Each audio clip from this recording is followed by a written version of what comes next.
você também abrir a sua Bíblia agora em Filipenses, capítulo de número 3.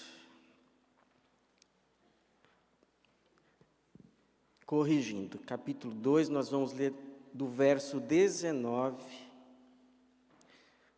até o versículo 28. Filipenses, capítulo 2. Nós vamos ler do versículo 19 ao 28. Filipenses 2, 19 ao 28, que diz assim: Espero no Senhor Jesus em breve vos enviar Timóteo, para que eu também me anime, recebendo notícias vossas, porque não tenho nenhum outro com esse mesmo sentimento que sinceramente cuide do vosso bem-estar, pois todos buscam o que é seu e não o que é de Cristo Jesus. Mas sabeis que ele deu provas de si e, como um filho ao lado do Pai, serviu comigo em favor do Evangelho. Assim espero enviá-lo logo que a minha situação seja definida. Mas confio no Senhor, que também eu mesmo irei em breve. Contudo, achei necessário enviar-vos Epafrodito, meu irmão e cooperador, companheiro de lutas, a quem enviastes para me socorrer nas minhas necessidades, porque ele sentia saudades de todos vós e estava angustiado por saberdes que ele havia adoecido, pois ele de fato esteve doente, à beira da morte, mas Deus se compadeceu dele, e não somente dele, mas também de mim, para que eu não tivesse uma tristeza após a outra. Por isso, eu o envio a vós com mais urgência, para que vos alegreis vendo outra vez, e assim eu tenha menos tristeza. Senhor, obrigado pela Tua palavra. Obrigado porque o Senhor a inspirou, Teu Espírito Santo a inspirou.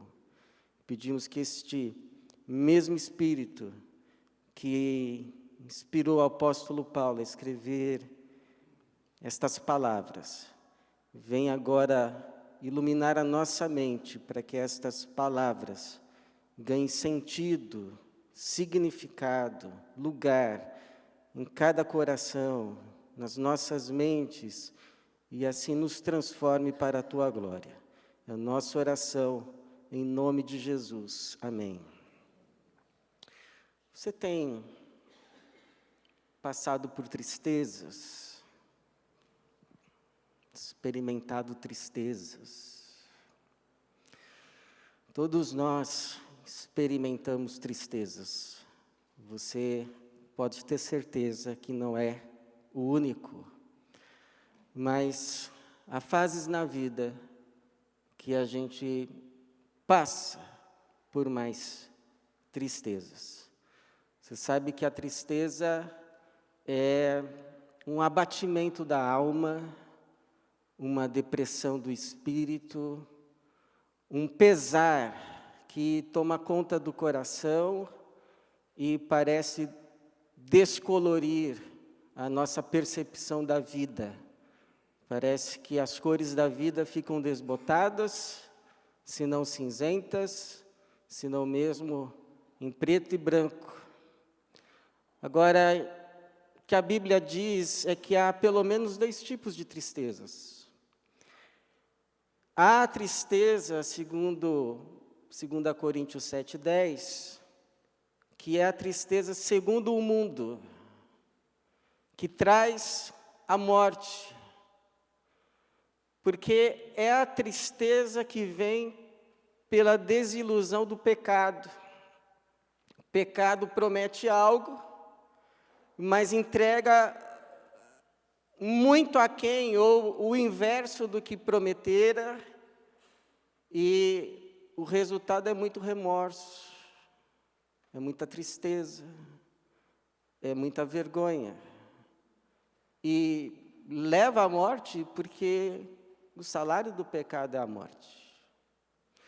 Mas esse mesmo 2 Coríntios 7:10 vai dizer que há uma outra tristeza, que é a tristeza segundo Deus, E essa tristeza, segundo Deus, é produzida pelo Espírito para nos levar ao arrependimento.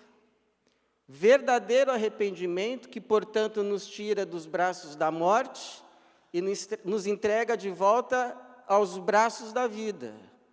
E, portanto, é uma tristeza boa, não é uma tristeza ruim, como vai dizer Eclesiastes 7:3. Melhor é a tristeza do que o riso. É melhor ficar triste, arrependido, do que rindo longe de Deus, porque o rosto triste torna melhor o coração. Agora, se tem uma revelação das mais ternas da palavra de Deus a respeito desse tema, tristeza, é que Deus não é indiferente à tristeza dos tristes. Mas antes Deus se apieda, Deus se compadece, Deus tem compaixão de quem foi entristecido. Deus tem dó de quem está triste. E esse texto que lemos é um exemplo, porque Paulo está preso, mais uma vez está preso injustamente, devido à pregação do Evangelho. E você sabe que nesse tempo os prisioneiros precisavam contar com a solidariedade de amigos e de familiares para serem sustentados nas prisões. Se familiares, se amigos não se compadecessem e não se dispusessem a ajudar, eles não tinham o que comer, eles não teriam o que vestir, eles simplesmente ficariam presos. Então, uma igreja muito amada, muito apegada, muito próxima de Paulo, se compadece do apóstolo e envia um jovem de nome Epafrodito, com uma missão que se dividia em duas tarefas. Primeiro, levar os mantimentos da igreja ao Paulo, para que ele pudesse comer, para que ele pudesse vestir, para que ele pudesse se cobrir, mas não apenas levar mantimentos, mas ficar com ele, o ajudando nas suas necessidades. Era possível. O Epafrodito, então, estaria com Paulo para ajudá-lo no seu tempo de prisão. Mas quem disse que era qualquer um que poderia suportar uma prisão romana? Quem disse que era qualquer um, como Paulo, que aguentava tamanha situação, uma prisão sombria, uma prisão úmida, uma prisão fria, para não dizer suja, e ele adoece. Epafrodito adoece, e adoece mesmo. Ele fica à beira da morte, e o Paulo, que já tinha colecionado algumas tristezas, uma de estar preso novamente, injustamente, outras que não sabemos, só o coração dele sabia, e agora se aproximava mais uma tristeza, a morte de Epafrodito. Mas Deus se compadece dele e de Epafrodito, e como diz o próprio Paulo no versículo 27, pois ele de fato esteve doente à beira da morte, mas Deus se compadeceu dele, e não somente dele, mas também de mim, para que eu não tivesse uma tristeza após a outra, ou eu não tivesse tristeza sobre tristeza. É como se Paulo já estivesse carregando tristezas, fardos de tristeza, e aí então a vida vem agora lhe colocar mais uma tristeza, e grande, mas Deus intervém, e é como se Deus dissesse, já chega,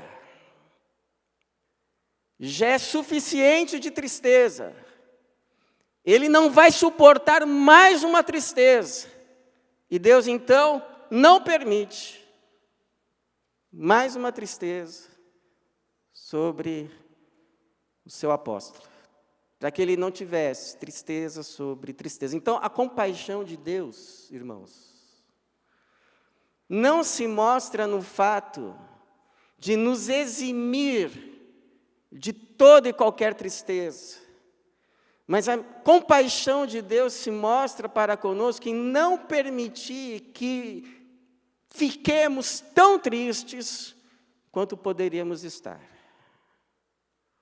Não permite que tenhamos tristezas além do que poderíamos suportar. Não permite que acumulemos na vida só tristezas, de forma que a vida seja tristeza sobre tristeza e mais tristezas, só tristeza. Como que Deus faz isso? Como Deus opera? Para que a nossa vida nessa terra, nossa breve vida, não seja apenas tristeza. Primeiro, Deus permite que experimentemos alegrias, mesmo em fases de grandes tristezas. O Paulo está aqui preso, e sabe qual é o tema predominante dessa carta, irmãos? A carta aos Filipenses? Quem vem aqui na escola bíblica sabe. É a carta do quê? Carta da alegria. Tema da carta é a alegria, mas não a alegria por não ter uma vida que tem tristeza, mas muita alegria porque o servo de Deus aprendeu a não condicionar a sua atitude para com a vida a depender das circunstâncias, mas a despeito das circunstâncias conseguir enxergar as coisas boas que Deus, na sua infinita misericórdia, mesmo nessa fase de grande tristeza, tem derramado como graça. Então ele vai falar de muitas alegrias. Ele vai falar que já aprendeu o segredo de viver contente em qualquer situação. Ele já disse assim, olha, não me importo se tem gente aí querendo me trazer tristeza, contanto que o evangelho está sendo anunciado, eu estou feliz. Ele vai dizer que esses irmãos são tão queridos para ele, e que esses irmãos são motivos de alegria para ele, ou seja, ele não fecha os olhos para os motivos de tristeza. Ele diz aqui, para que eu não tivesse tristeza sobre tristeza, mas ele não fecha também os olhos para os motivos de alegria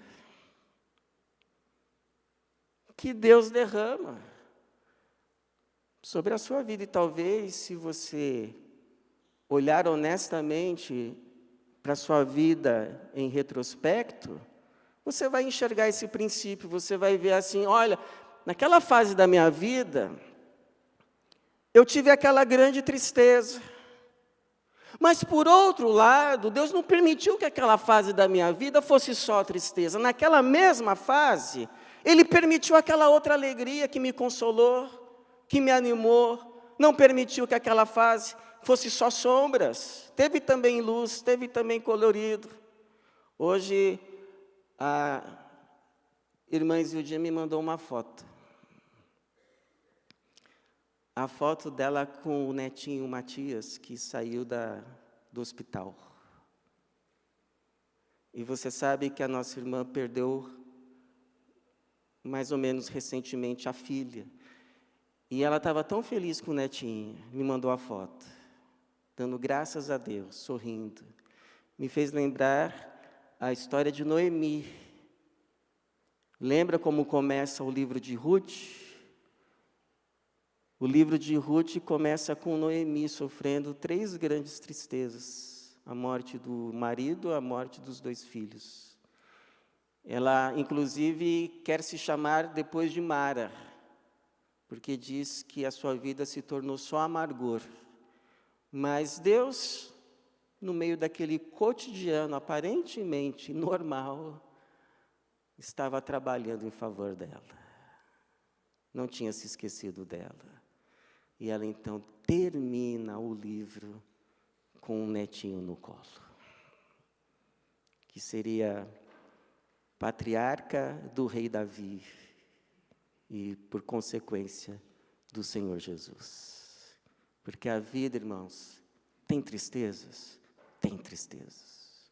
Tem bastante tristeza. Mas pela misericórdia de Deus, a nossa vida não é só tristeza. Louvado seja o Senhor por isso. Que nos permite tristezas, mas não só tristezas. Ele nos permite também muitas alegrias. Louvado seja o Senhor. O que mais que Deus faz? Deus, na sua misericórdia, derrama alegrias, permite alegrias mesmo em fases de grandes tristezas. E mais, na sua bondade, Ele, através das tristezas, nos prepara para grandes alegrias. Ele coroa o final de grandes tristezas com grandes alegrias. Estava conversando um tempo atrás com um pastor, falando para ele de uma provação que eu estava passando, e ele ouviu, e no final ele disse assim: puxa, então está para vir aí grandes bênçãos, hein? Eu fiquei assim sem entender na hora. Mas depois parei para pensar, e não é que é verdade? Não é que isso é um princípio da palavra de Deus? Porque se você for à Bíblia, você vai perceber essa meio que uma corrente. Depois do deserto, daquele grande deserto, o que veio? Canaã. A terra que mana leite e mel. Depois da perseguição de Saul, o que veio? Coroação de Davi. Depois da morte de Jesus, que trouxe grande tristeza aos discípulos, o que veio? A sua ressurreição. Tem esse princípio. O Spurgeon vai inclusive dizer que nós estamos como atravessando um grande mar, num barquinho com Jesus, e às vezes o mar está revolto e estamos lá embaixo, mas por quê? Porque vai vir uma onda que vai nos colocar lá em cima. E claro, depois vem outra depressão. Mas, depois, estamos lá em cima, até que chegamos no nosso porto seguro. Então, quando você estiver vivendo assim, uma grande provação, você tem um motivo para se alegrar. Você pode dizer assim: está vindo uma grande bênção. Está chegando uma grande bênção do Senhor. Porque a tristeza pode durar uma noite, Salmo 35. Mas a alegria vem pela manhã. Não tem noite que seja para sempre. Não tem tristeza que dure para sempre. Após a noite, vem a manhã. Bom, irmãos, diante de tudo isso que Deus faz, para que a nossa vida não seja só tristeza, Ele equilibra as coisas, no meio das nossas fases de tristeza, nos permite alegrias. Ele nos promete alegrias grandes, após fases de grandes tristezas. Então, persevere com Ele, fique firme com Ele. Quais seriam, assim, as nossas atitudes diante dessas verdades do Senhor, da palavra? Então, eu queria te dar algumas sugestões, alguns conselhos, para você que talvez esteja passando por uma fase de grande tristeza, mas baseado nessas verdades da palavra, de um Deus que permite que tenhamos tristezas, mas não só tristezas. Então, a primeira atitude, irmão, que devemos ter, se isso tudo é verdade, abra os olhos. Pare só de ver as coisas ruins. Enxerga também as coisas boas que Deus está permitindo na sua vida, nessa fase que você está hoje. Porque sabe qual é o problema do muito melancólico? O muito melancólico, ou a muito melancólica, ele ou ela eles têm muita dificuldade de ver o lado bom das coisas. Tem muita dificuldade de ver o lado bom das pessoas. Tem muita dificuldade de ver o lado bom dessa fase da vida em que está. Sabe aquela história do copo meio cheio? Então, o melancólico só vê que está meio vazio. Não consegue enxergar que também está meio cheio. Então, aquele meio vazio, ele foca e parece que aquele ponto é o todo. E aí o faz mergulhar numa tristeza quase infinita que o afoga. Então, se você é desse tipo melancólico, eu te dou um conselho: peça a Deus que abra os seus olhos. Peça a Deus que te ajude a enxergar, ajude a ver tantas bênçãos que Deus tem derramado sobre a sua vida. Talvez você tenha uma vida plena. Talvez Deus te dê uma vida plena e você não enxerga.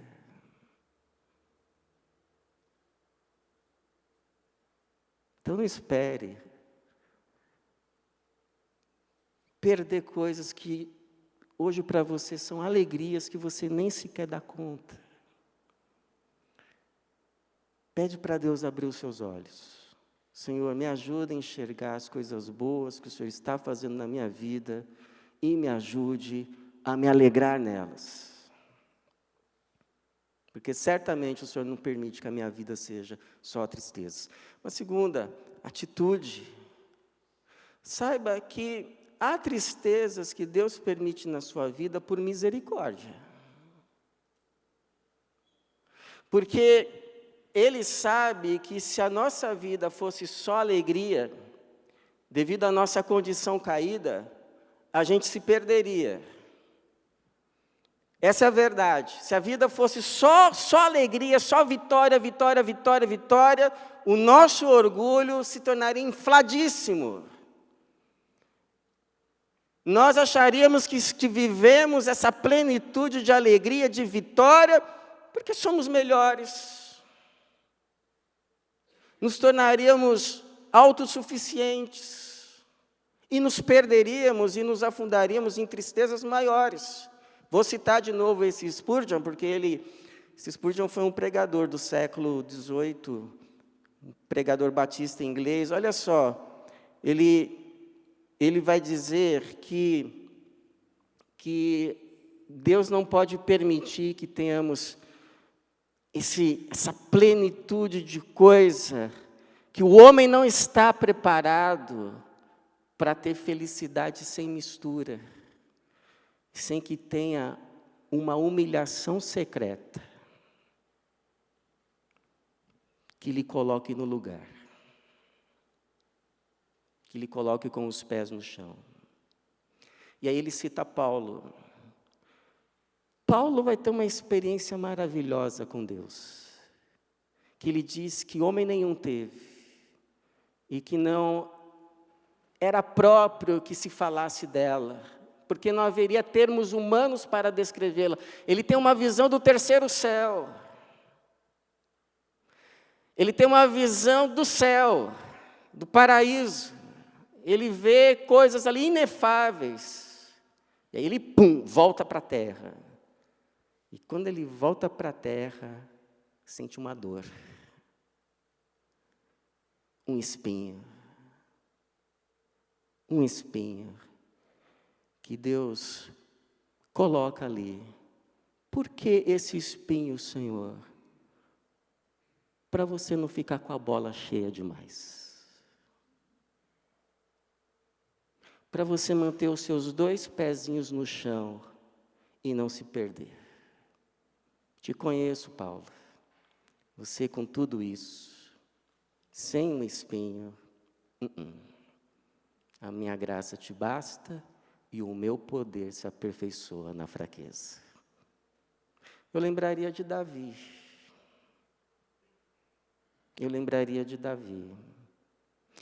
Davi, enquanto estava sendo perseguido por Saul, vivendo em caverna, estava cheio do poder de Deus.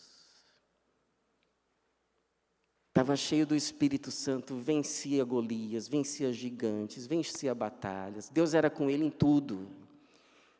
Escrevia salmos. E por um tempo continuou assim, mesmo depois que se tornou rei. Mas quando o reinado dele bombou, quando o reinado dele se expandiu, e ele teve paz de todos os lados, e o reino se tornou tão estável, mas tão estável, ele se tornou tão poderoso, que podia se dar ao luxo de nem ir mais para a batalha, já tinha gente para ir para a batalha para ele, e ele podia se dar ao luxo de dormir à tarde. Que veio a queda. E aí dizem que a vida de Davi é como um telhado. Foi subindo, subindo, subindo, chegou num ponto máximo, desceu. Nunca mais a espada se afastou da casa de Davi. Então, por isso que o apóstolo, o Tiago, na verdade, vai dizer: meus irmãos, considerai motivo de grande alegria o fato de passardes por várias provações. Nenhuma é em vão. Deus tem um propósito com tudo isso, você pode ter certeza. Deus age em todas as coisas para o bem daqueles que o amam. E por fim, tome cuidado com os prêmios de consolação que aparecem nessas fases de provação, nessas fases de tristeza. Lembra quando Jesus estava no deserto? 40 dias no deserto. Quando Jesus tem fome, aparece o tentador. E lhe oferece sugestões de satisfação imediata. Acaba logo com essa tua tristeza. Está passando fome por quê? Filho de Deus passando fome? Deus não quer isso para você não, menino. Está aí as pedras, está aí o teu poder, resolve. Está querendo ir para a cruz para quê? Eu te entrego o mundo todo, foi me dado, eu nem me importo. Só se ajoelha, não vou contar para ninguém. E aí Jesus rejeita todas as ofertas, manda o diabo embora e depois é servido por anjos. Então, se você tem algo que pode fazer para amenizar a tua tristeza, mas que seja bom, então faça. Veja que Paulo vai enviar Epafrodito de volta à igreja de Filipos, para que ele tenha menos tristeza. Versículo 28. Por isso eu envio a vós com mais urgência, para que vos alegreis vendo outra vez, e assim eu tenha menos tristeza. Agora, se o que se coloca diante de você como sugestão de mitigação da tristeza é de procedência duvidosa, ou claramente maligna, não vá. Não receba. Não aceite. Não se dobre.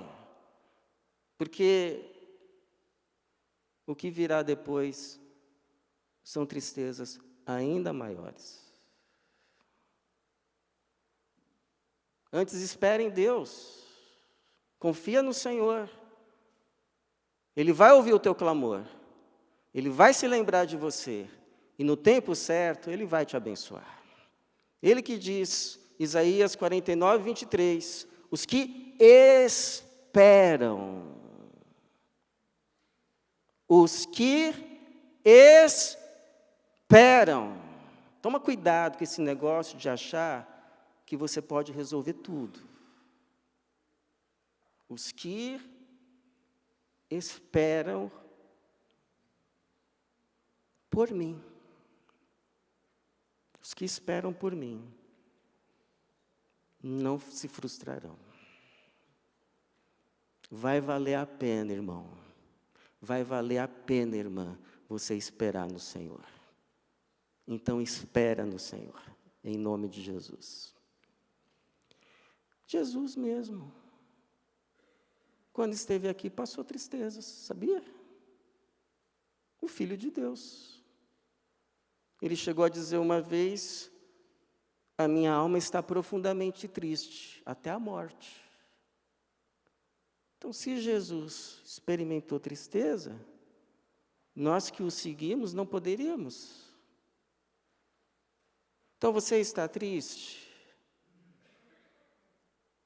Ok, mas saiba de uma coisa, pode ter certeza de uma coisa: você não está tão triste quanto você poderia estar.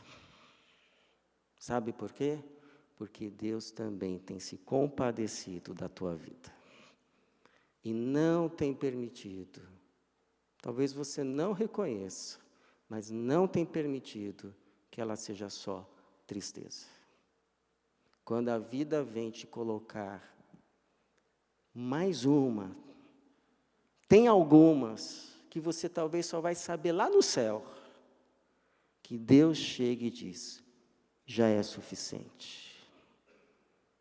Ele não vai aguentar mais esta. Ela não vai suportar mais essa tristeza. Essa eu não permito. Para que você não tenha tristeza sobre tristeza. Então reconheça isso. Se alegre no Senhor. E espere nele. Porque ele diz assim: vós agora estáis tristes, mas eu vos verei outra vez, e o vosso coração se alegrará, e ninguém tirará a vossa alegria. Sabe o que espera por nós em Cristo Jesus, meus irmãos? É muita alegria no Senhor. Esperemos por essa alegria, porque ela virá e não tardará. E quando ela vier, ficaremos como aqueles que sonham, ou como aquela mulher que sofreu muitas dores no parto, mas não se lembra mais, diante da alegria de ver o filho nascido. Que assim seja, que Deus nos abençoe. Amém.